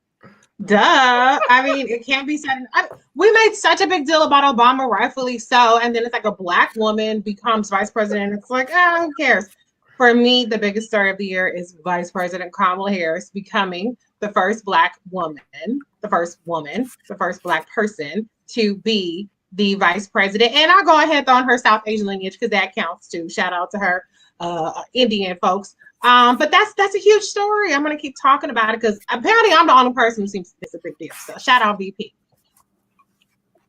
And she did a lot of things. I mean, if I get a couple more seconds, she did a lot of things that were very significant. All of the media focus outside of, this show, I'm the one who goes hard for her all the time. But the mainstream narratives were all about stupid little piddly shit.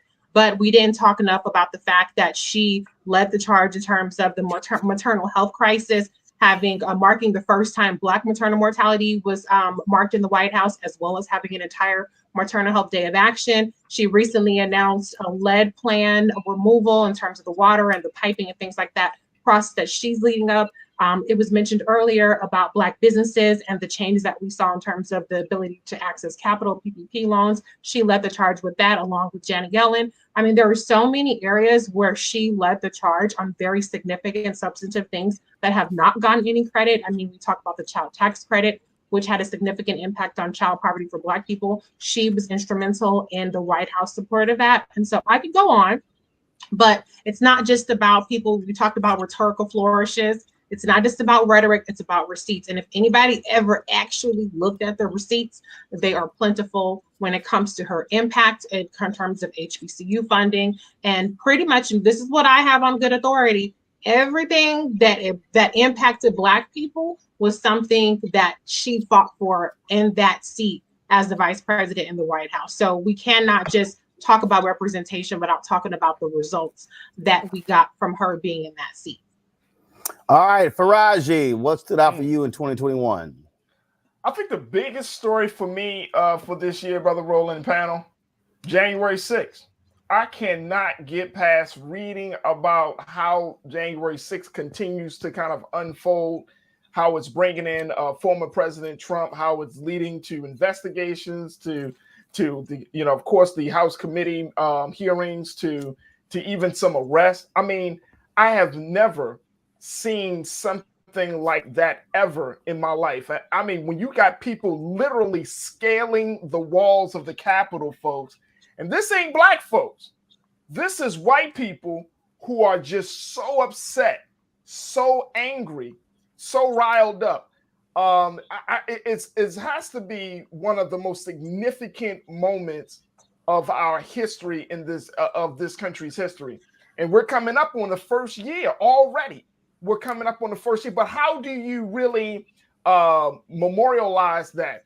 One of the and Brother Roland, you can certainly help me on this. One of the big things that I took away from it is I saw that documentary, the police officer that has been a part of the hearings, and he was part of I think the Washington D.C. Metro Police, and I forgot his name, a white man. Mm-hmm. But to see his story, to hear his story, Officer Fannin, yes, sir, thank you. To see his story and how he was almost murdered right there on the Capitol.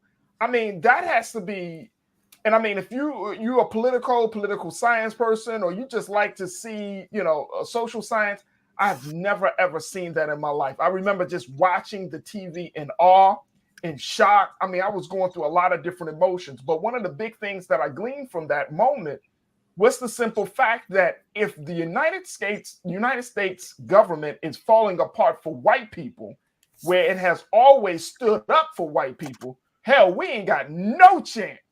I mean, if it got to that point for white people, then we need to rethink our strategy on our relationship with this government, because if white people are scaling the walls, not getting shot down, white people are scaling the walls, killing police, they're scaling the walls, and not truly being prosecuted, we have no chance in terms of moral redemption. We have no chance of getting the type of freedom and justice and equality that we deserve.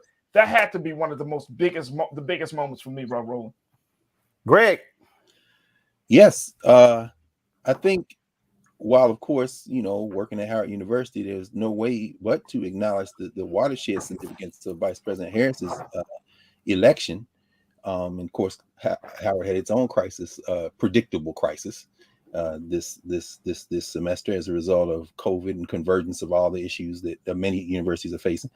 I think in the weeks preceding her inauguration, her swearing in, of course, as you say, Faraji, I think the story is January the 6th and everything that has taken place in that year since. So I think for me, the major story is if this were a doomsday clock and the end of the United States as a country was midnight, I think we moved a little bit closer to midnight in the year since January 6th with the critical race theory war, which is a proxy war, as we know, by white nationalists who literally rather die of COVID or anything else. The anti-masking, the anti-vaccine campaigns, the abortion laws passed in Mississippi and Texas that the Supreme Court is set to use to overturn Roe versus Wade. All of these, the state house and voter suppressions, which led to the election of a nut as the governor of Virginia and another nut who happens to be black as the lieutenant governor. All of these things speak to, for me, the biggest story, not only of this year, but really of the last 4 years, beginning on election night 2016, which is that this country is closer to an open civil war than it has been at any time since really the civil rights movement. There's a new book out by Stephen Marche, a Canadian, who's written a novel called The New Civil War. That's based on interviews with over 200 military folks and scholars and activists. And his assertion is that when Trump gave that inauguration speech, that famous American Carnage speech, and then a couple of years later, you see literal tanks on the streets of Washington, D.C. on the 4th of July. And then you see tear gassing protesters in the summer of the racial uprising. He said, what happened on January the 6th was just the next logical step. So the story for me is they are literally dismantling the apparatus of the federal state. My only question is, what are we going to do to stop it? Come on. Come on. So I think that when we think about this year, certainly January 6th, hell, 6 days in. And it was very interesting. My publicist, Tasha, got upset with me because I did a lot of media interviews and they would ask me, so Roland, what was going through your mind when you saw it unfolding? And I said, I smiled. And I sort of had I did. I said, I smiled. You went hard in the face. I said I sort of had a Malcolm X moment when he was asked about after Kennedy was assassinated. And I said, and the reason I smiled, I remember because we were in Georgia. Also, that was another huge story in 2021, the election of Raphael Warnock and John Ossoff. You know, we basically moved to Georgia, spent 5 weeks there.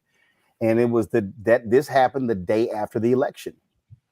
And we were actually at a black-owned restaurant where the staff was just chilling, just taking in the win. And it was on television. And I remember going over to the bar and we're seeing on television. And I was standing there like this here, and I started smiling. And I said, America, y'all now get to see what we've been telling y'all was going to happen. I said, there's no more, y'all are just, no. I said, you now get to see what we told y'all was going to happen. And it's happening. And I said, I was glad that folks had to see it. Because see, now what has unfolded has been the recruitment. Pete Navarro admitting they recruited more than 100 House members, and how Senator Ted Cruz leading the effort on the Senate side. Wow. See all of these different things. Wow. And now we hear Steve Bannon was right there planning and plotting, and he's still planning and plotting. Okay. And, he also got charged with contempt of Congress. And we could go on and on. All of these things are happening. And we told y'all it was going to happen. But now y'all seeing it. But see, now the question is, how do you respond? That's right. Now, who goes to prison? We also, saw significant, by having Reverend Barber, what they were doing, the mass action, the protest. We saw that happening. But also, I think what we also saw happen in this year, we did not see enough action in some other places. We saw the problems Black Lives Matter faced. when they publicly announced how much money that they had received. And I had to keep reminding people, a lot of folk made a big deal out of Black Lives Matter receiving $90 million in funds, but NAACP got about 130, 140 million. Now they never released their number. National Urban League never released their number. Some other groups never released their numbers. But a whole bunch of folk profited off of the death of George Floyd. Come on now. And so you saw Patrice Cullors, who was forced to step down, and so they've been going through through that.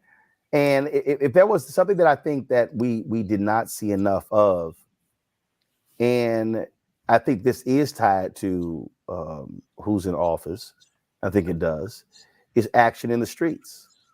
We saw the rise in 2020 and the continue in 2021 of Until Freedom. What was happening? The work they put on the ground, Breonna Taylor. We also saw a huge story in the big story of 2020 was the death of George Floyd. Big story in 2021 was the conviction of the cop who killed George Floyd. We can't overlook Derek Chauvin and what happened as well. So I think there are a number of things that we saw in 2021. But what I think is consistent as we move into 2022 has to be something Faraji said earlier, something Greg said. Reese talks about it. I talk about it all the time. And also put a pin in it. We also saw our girl Erica Savage Wilson come back. She's doing well. Matter of fact, she was on Facebook and Instagram Live just I think today. And so y'all, like, trust me, Erica was almost killed in that car crash, but she's made a remarkable recovery. It was to the point where she wasn't even allowed to even watch this show and even watch television because of her traumatic brain injury. So I got to give a shout out for that. I think that what we got to talk about is, for us as Black people, Frederick Douglass said it, power concedes nothing without demand, never have, never will, agitate. We simply don't have the luxury to kick back, relax, go chill in Paris, go hang out in Thailand, take a gap year. That just doesn't exist for Black people. It just doesn't. And I think we have to understand that we are in a constant pursuit of tearing down Jim Crow, burying Jim Crow, fighting white supremacy, because we are in a battle for our future existence. In the first quarter of 2022, my book will be coming out called White Fear. We'll be dealing with that. And why is that important? Because that's what we're in the middle of. And I think that what we have to recognize, Reese, is that we also have to be, I think, far more strategic and smarter in recognizing the white right buttons that are pushed, and then how we respond to those buttons being pushed. I got a email today of Simone Sanders' last day working for the vice president. When she was on CNN, I remember that was a segment that Corey Lewandowski was on, and it was Simone, I think Angela Rye, and it was like one of the panel of 8 people.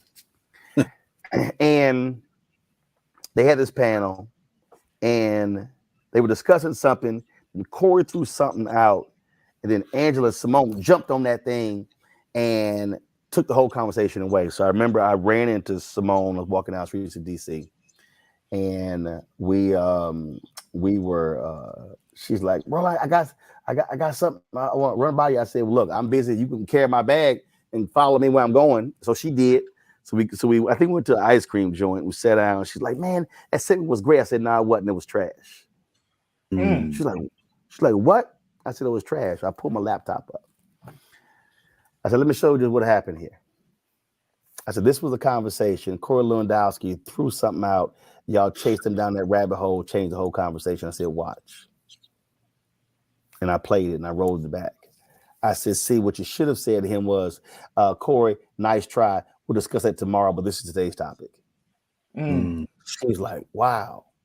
So I think, Reese, when you look at because I said this about critical race theory, the moment it happened, I warn everybody, don't chase that down the rabbit hole. That's right. It had nothing to do with critical race theory. It had everything to do with getting white folks angry for the 2020 elections. And folk chased it, and I'm like, played right into their hands. Mainstream media went right behind. No, we need to explain what it is. No, you don't. They already know what it is, but you're playing their game. And so I think one of the things that we have to do is be very strategic, not playing their game, but always executing our strategy in our game. Whew, you're absolutely right. You're absolutely right. I think we see it in terms of playing their games and playing into the hands of Republicans. They are really experts at messaging about setting the narrative and then putting everybody else in the position of, basically battling on their terms. But we also see this happen even within our own Black community. And, I find, being a person who's constantly pushing back on disinformation, that I'm constantly having to fight on, I have to constantly push back on the same, I will say not even 5, a handful of the same narratives that, really permeate the entire discussion. And that's the terms of the discussion. And so I think we have to expand what our lens is focused on. I said it earlier, and I just can't emphasize that enough. We have to really expand what we're really looking at. If I hear for 2022, we ain't got the George Floyd bill, we ain't got the voting rights bill, and disregarding everything else, I'm going to lose my shit, because yes, we don't have those things. But meanwhile, we're taking our eye off the ball on so many other things. I didn't hear a lot of people, push back on this whole, speaking of white is right, attitude that we have even within the Democratic Party in terms of selecting candidates. We have a lot of very qualified Black candidates. You've had them on your show, Roland, who are running statewide offices, whether it be for governor or for Senate. And, even at times, Black people, we're guilty of perpetuating the, well, they're not going to let a Black person win kind of attitude and undercutting the Black candidates until they start to show some polling that shows them in the lead. And so 2022 is going to shape up to be a big year. And we don't have to just fight against the white supremacist narratives that are going to really set a lot of the discussion in the mainstream media. We have to fight against the, I'll call it Black on Black crabs in the barrel narratives that really cause us to undercut our own, even within our own community, because 2022 is going to be about formal voter suppression, meaning, that going in through the laws that are passed at the state legislature, but also in what's happening in social media. And the last thing I'll say is, I saw the CBC wished a Merry Christmas, and all of the comments under there were Black purported accounts who were just trashing them, talking about reparations, which everybody in the CBC actually supports, and a number of other things meant to really undercut the CBC and make it seem like they're do nothing. I've never seen that kind of engagement under Mitch McConnell, under any kind of House or RNC accounts. And so we're fighting our battles as Black engaged voters and Black engaged people on multiple fronts. And so I just really want us to be aware of all of those things, because it's very easy for us to sit around here and talk about, how the white supremacist narratives and all the other kind of stuff, but we're really, really ignoring the detrimental narratives that we are seeing in our own conversations that aren't really being brought to the forefront or challenged. Brother Roland, can I add to that? Yep. Yeah, just real quick. I mean, I think that Reese, you're on to something, and I want to add to what you, Brother Roland, what you and Dr. Carr were talking about when you were saying about rhetorical flourishes. I mean, if you've been in the work of movement building, if you've been in the any Black space, we love rhetorical flourishes. We love people to sound good, and I've had my fill of rhetorical flourishes. But I think when you actually a very quick pivotal question, Brother Roland, you said why are we still in that space in 2021? It's simply because, and this is the only thing I can glean from it, is because when you are sitting there listening to a lot of people who are talking Black, who are talking this and talking that, there's no responsibility. There's no commitment to that. There's no sacrifice that is required to take those rhetorical flourishes and making them real. And so that's one of the big reasons why we love to stay in that space, because we could talk about the great ones that came before us, the contemporaries that are among us.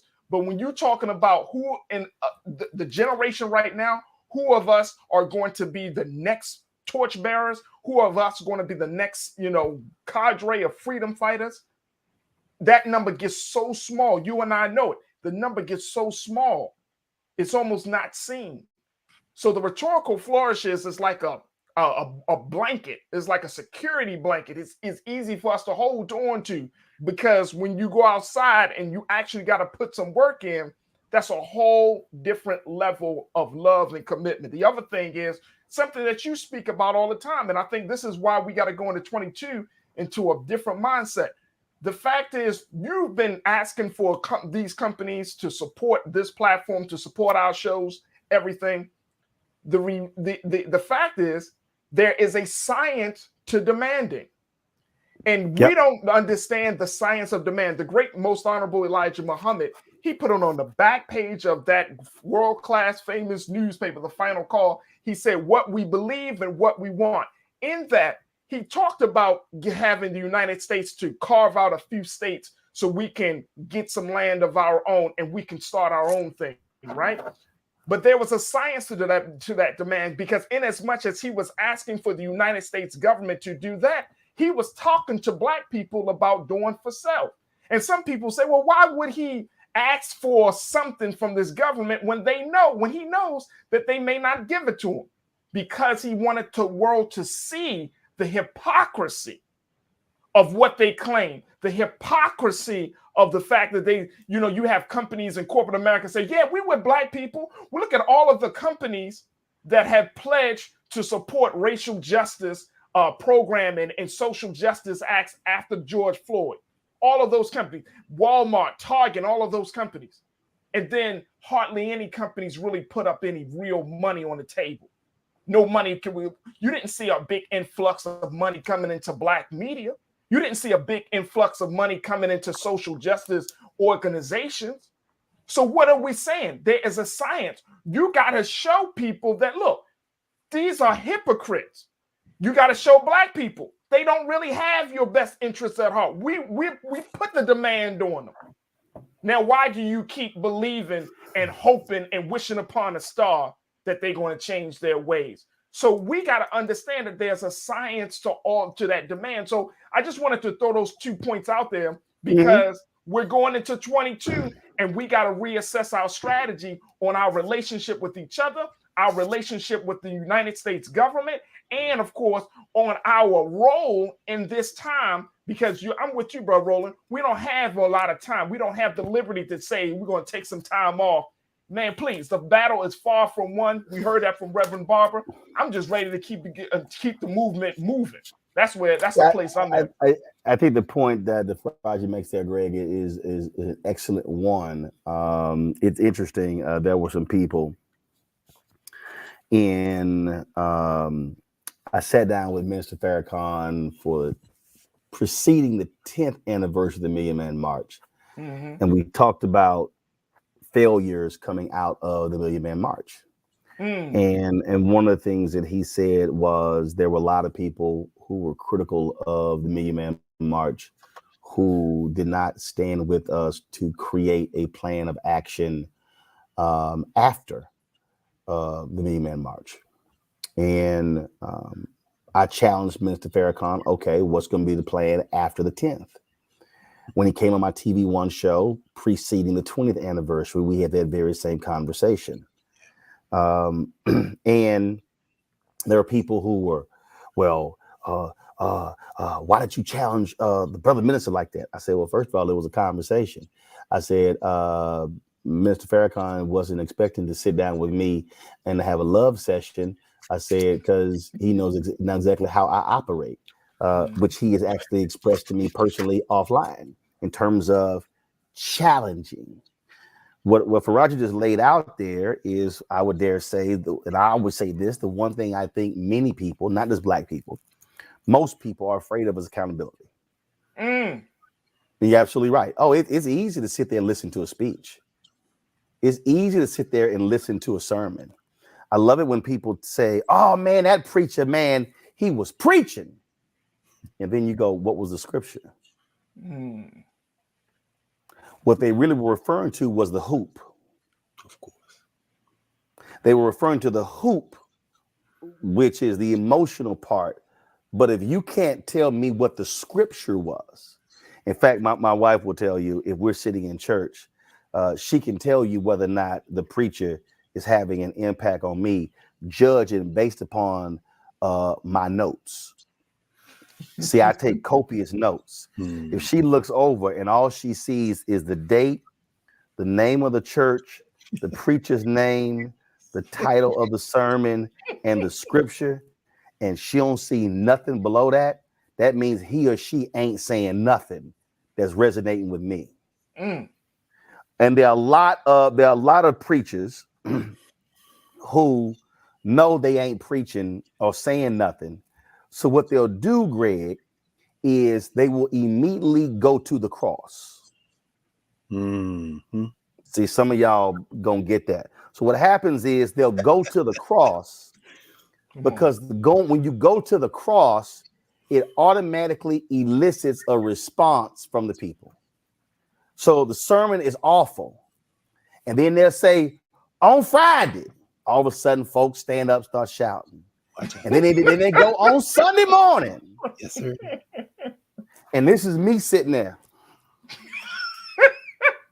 And I'll turn to my wife. There's a certain preacher, I ain't gonna name the church, but he's an associate pastor. I'd be like, he about to go to the cross. He about to go to the cross. Yes, sir. So, I need y'all, everybody who's watching and listening, to understand that there are people who are on TV, on radio, on podcasts, who they go to the cross. Mm. They ain't saying nothing else. They're not talking about what's the plan of action to come Monday. All they focused on is that event. Every time somebody has a march, I go, y'all done data collection? What's the plan after the march? Mm-hmm. See, that's really, I think, where we have to be. You know, this year, I knew we were going to be launching Black Star Network. I knew that 3 years ago. So there was always a plan of action that was involved. It was always a building to that. And then when the haters were sitting here running their mouths, I was like, yeah, whatever. When they were doing videos saying, oh, he doing this, whatever, because I don't work for them. I work for the people. Mm-hmm. And so I really believe where we have to be in 2022, Greg, is we have to be willing to show the hand to the haters, to tell them to move on to their own divine good. So if they want to go talk, go on talk. Come on. Go on talk. Because they hit me up. They like, man, you need to come on so-and-so page. Man, she killing you. Why am I going to talk to a fool? Why am I about to invest time, energy talking to a fool? No, where we have to be, if we are serious about Black advancement, then we've got to be serious about not only announcing something on Monday, Tuesday, Wednesday, Thursday, Friday, but we got to be focused on what's the plan for the next day. That to me is really what our goal has to be in 2022, Greg. Yes, sir. And it's more than just words, it's action. And you've shown us with your action, Roland. You told that story many times in this space in TV One. You know, the first time that we met was an argument, but it wasn't an argument. It was just two brothers who began to get to know one another, because underneath any disagreement, agreement, is love. And what people have to understand is, I don't know anybody who works harder than you do. And all of those hours, except for the handful that you spend in this public facing space, are done out of the view of people, but they're done with love. I've seen you in all kind of circumstances. We watched you in Georgia with your arm draped around that little boy. We seen you in the streets. We saw you down there in Atlanta risking your health and having a bit of a health scare, which is why you in quarantine with all those young brothers and sisters come from South Carolina State and Jackson State. That's love. You can't fake that. And, you know, I don't know what a conservative Christian is. I think that's an oxymoron. If I understand Christianity, in fact, 'cause you can't be conservative and Christian. So when you say they go to the cross, and you know, I'm a Southerner like you, so I know what that means, brother, when they go to the cross. But it seems to me, and I might be misremembering scripture, but it seems to me that Christ was hanging between two people that day on Calvary. And what he had said in the words of the Reverend James Cleveland, so, well, if you are the Son of God, why don't you come down off that cross? Christ seemed to, I'm not going to put attribute actions to the Christian Savior, but it seemed like he gave a little bit of the hand to that guy, because the other guy said, well, I don't know whether you are or not, but if you're coming into your kingdom, remember me. And Christ said, this day you will be with me in paradise. And I seem to remember an old song we used to sing, must Jesus bear the cross alone and all the world go free? No, there's a cross for everyone, and there's a cross for me. So if you're a true Christian, if you're a true Muslim, if you truly believe in the Odu Ifa, if you're a practitioner for real of Odun or Kadamble or Santeria, any of our spiritual traditions out of Africa, then you know it's not rhetoric that you must do for the least of these. William Barber risking his physical health every day. It isn't just his physical health. He needs bodyguards. You know why?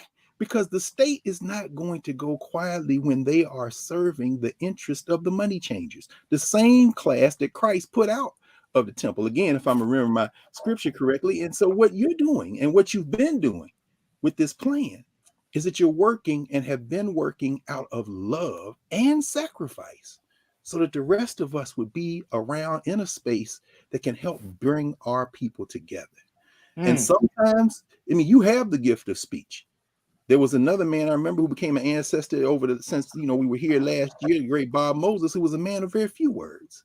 And I knew Bob Moses. When Bob Moses spoke, people listened to him because he was doing his work out of love and sacrifice. Melvin Van Peebles used his camera, but people watched and understood that while they may not agree with everything Melvin Van Peebles filmed, they certainly went to see it and support it because he was filming and making out of love. Gloria Richardson, the same way, standing down those bayonets in her home in Maryland, Cambridge, Maryland. Eloise Greenfield, the children's author, all of the ancestors who made transition. Glenn Ford, the journalist, Cicely Tyson, the actress, Bunny Wailer, the musician, even a man like Franklin Thomas, the first black head of the Ford Foundation. Well, this bourgeois Negro is in these suites. No, Franklin Thomas was like, I came out of Bed-Stuy, and when you see me, you see everybody who grew up in that community. What the Black Star is doing is reminding us that it doesn't matter how much money you have. It doesn't matter how many words you speak. At the end of the day, we know you by your deeds, and your deeds, if they are done in love, will insulate you from all those haters who may be hanging on the cross next to you.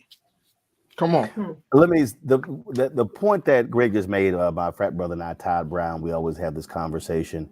And Greg alluded to this earlier, that there are a lot of people who are Black, who are in it for self. That's right. As opposed to in it for community. That's right. And so I think it's important for us to understand there's a difference between people who love themselves as opposed to who love Black people. When we were in Ghana in 2019 for the year of return, there were so-called Black people who were critical of us talking about the 400th. They were critical of us talking about the tourism and how much Ghana was making as a result. And they said we should have only been focused on Black people in America. And they start coming up with new names and new acronyms and all of that stuff. And I remember talking to Brother Conrad Worrell, who gave his last interview to Mark Thompson and I. He knew he was dying before the election. and he implored black people not to vote for Donald Trump, but to vote for Joe Biden. And I think about these people. I see a bunch of them on the YouTube chat, some on the Facebook chat.